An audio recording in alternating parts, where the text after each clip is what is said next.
महाभारत का युद्ध का 15वां दिन समाप्त हो गया।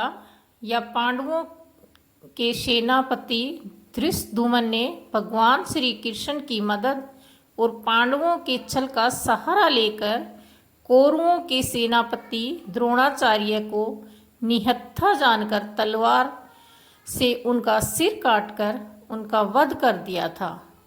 द्रोणा के छल से वध किए जाने के बाद दुर्योधन ने कर्ण को कौरव सेना का प्रधान सेनापति बना देते हैं। कर्ण कौरव सेना का सेनापति बनने के बाद अर्जुन के हाथों घायल होकर मृत शैया पर लेटे पितामह भीष्म से मिलने कुरुक्षेत्र की उस पावन भूमि पर जाता है। पितामह को घायल अवस्था में देख कर्ण सभी बैर भूलकर भावुक हो जाता है और उसकी आंखों से आंसू छलक जाते हैं।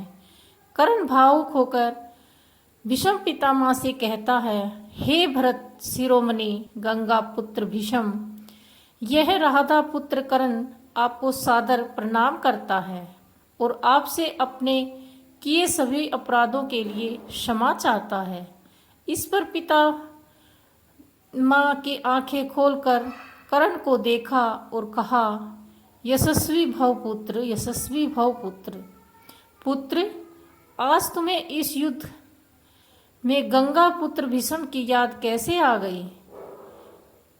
इस पर कर्ण ने कहा, पितामह, आज मेरे जीवन का सबसे महत्वपूर्ण दिन है। आचार्य द्रोणा के वध के बाद मुझे कौरव सेना का प्रधानमंत्री बनाया गया है। यह सुनकर भीष्म आश्चर्य से बोले, क्या कर्ण?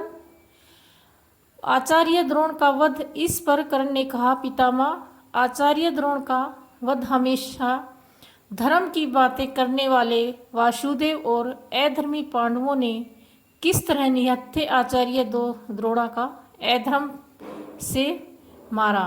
पितामह, आपको हमेशा कहते थे कि पांडव धर्म के साथ हैं, पर निहत्थे योद्धा को मारना क्या यही धर्म है?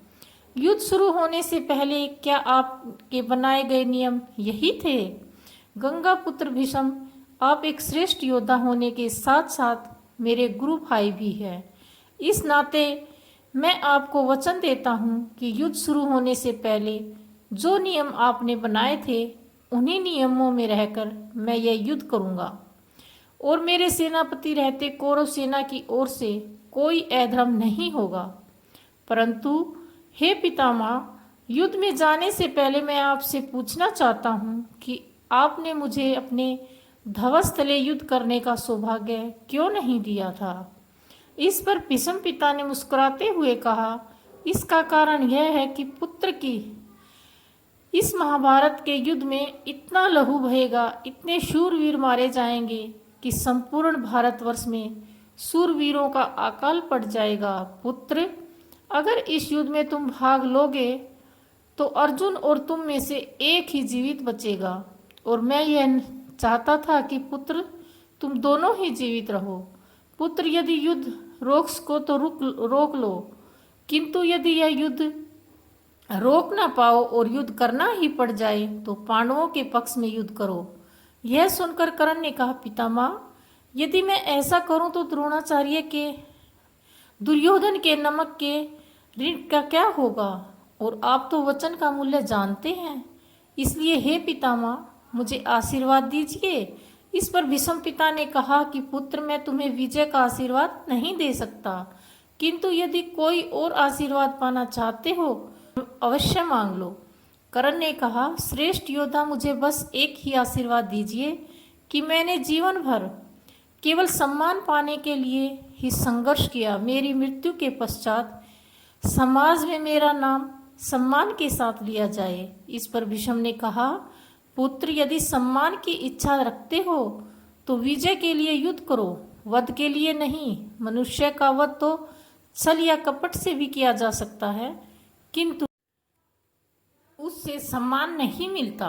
पुत्र, यह मेरा आशीर्वाद है कि यदि तुम तथ्य पर विश्वास रखकर युद्ध करोगे और छल कपट का सहारा नहीं लोगे तो अवश्य ही तुम्हें सूर्यपुत्र इस धर्म क्षेत्र कुरुक्षेत्र में जितने भी योद्धा एकत्रित हैं वे चाहे किसी भी शिविर में हों, वह सभी अकेले ही हैं, और अकेलेपन का अर्थ तुमसे अधिक कौन जान सकता है, पुत्र कौन समझ सकता है। यह सुन कर्ण पितामह के चरण स्पर्श कर कुरुक्षेत्र की ओर चल पड़े। महाभारत युद्ध का 16वां दिन शुरू हुआ। कर्ण ने कुरुक्षेत्र युद्ध में भारी संख्या में पांडवों की सेना का नुकसान पहुंचाया। कर्ण ने कई अघोषिणी सेना को मार डाला और पांचालों का वध किया। कर्ण की सत्या की शिखंडी पांडव भाइयों के नकुल, सहदेव, युधिष्ठिर और भीम को भी युद्ध में हराया और उन्हें जीवन दान भी दिया। कर्ण ने युद्ध में अर्जुन को लगभग मार ही दिया था, किंतु भीष्म को दिए वचन के कारण कर्ण ने अर्जुन को भी जीवन दान दे दिया। महाभारत के युद्ध में कर्ण ने तो भीष्म के बनाए नियमों का पालन किया, किंतु जब बात पांडवों की आई तो उन्होंने वही नियम ताक पर रख दिए और द्रोणाचार्य की तरह अर्जुन ने भगवान श्री कृष्ण की मदद और छल के निहत्थेकरण पर अंजलि का अस्त्र चलाकर उनका वध कर दिया। तो वो वीर गति को प्राप्त तो हो गए, किंतु अपने पीछे एक सवाल छोड़ गए कि कौरवों की अधर्मी करने वाले क्या स्वयं धर्म की राह पर ये माना कि अभिमन्यु का वध अधर्म था, तो भीष्म, द्रोणाचार्य और कर्ण का वध क्या धर्म था। मित्रों, इस पर आपकी क्या राय है? आप अपनी राय हमें कमेंट बॉक्स में अवश्य बताएं, और वीडियो पसंद आए तो वीडियो को लाइक करें, शेयर करें और हमारे चैनल को सब्सक्राइब अवश्य करें। आज की वीडियो देखने के लिए धन्यवाद।